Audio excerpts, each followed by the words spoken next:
placed on the agenda in advance. You voted to approve the agenda. Right. Therefore, the item must be heard. Right. It's on the agenda. It was not put in a late agenda package.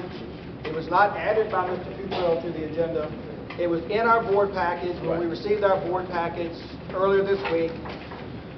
The chairman reviewed the board package. Right. You did not remove it from the agenda. Absolutely. It was approved by this board, unanimous, to be addressed. Therefore, it has to be addressed. Right. And clear to understand that when that item was presented to be on the agenda, the county administrator I met, and I asked specifically if this is the same item they were talking about previously. He did not know if we throw some other legal fees. No. We did not know that.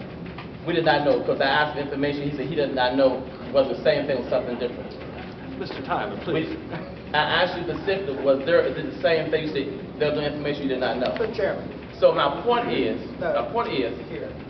The chair point is that because we voted on this so many times, I rule that the motion is out of order, and if you want to challenge the chair at this time, you can. Mr. Chairman, Yes. discussion on this, if I could, Yes. to show its relevance before we challenge the chair. This money that we got a consensus from the board to hire these attorneys, we use these attorneys. We are continuing to use the work that these attorneys produced. We needed them. One of the attorneys, in fact, that we used after you became chair, you sent a letter hiring that same attorney to do the exact same thing that the board did in December.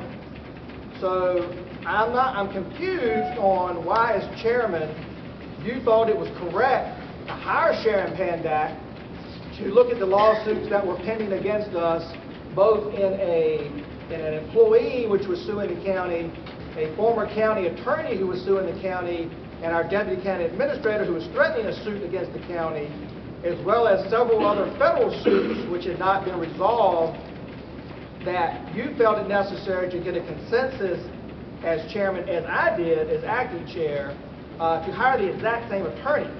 So, and I want to point out the fact that this was done in December.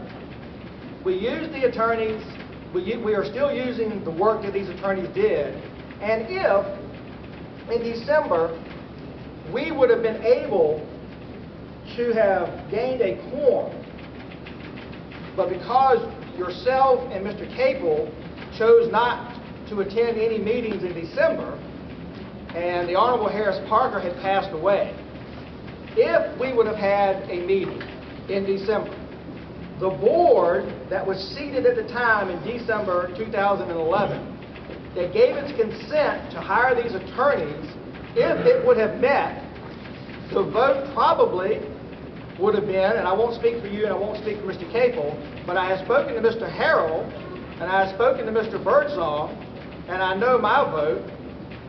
The consent was given.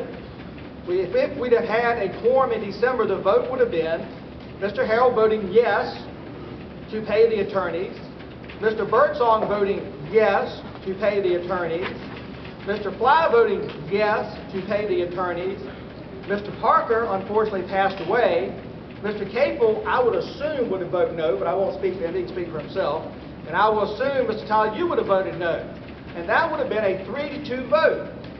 So the resolution to pay these attorneys would have taken place in December if we would have had a meeting. But as I said, members chose not to show up to prevent us from having a quorum. So when you look at it, we did everything legal. Everything was proper. In fact, everything was done as you did when you became chairman.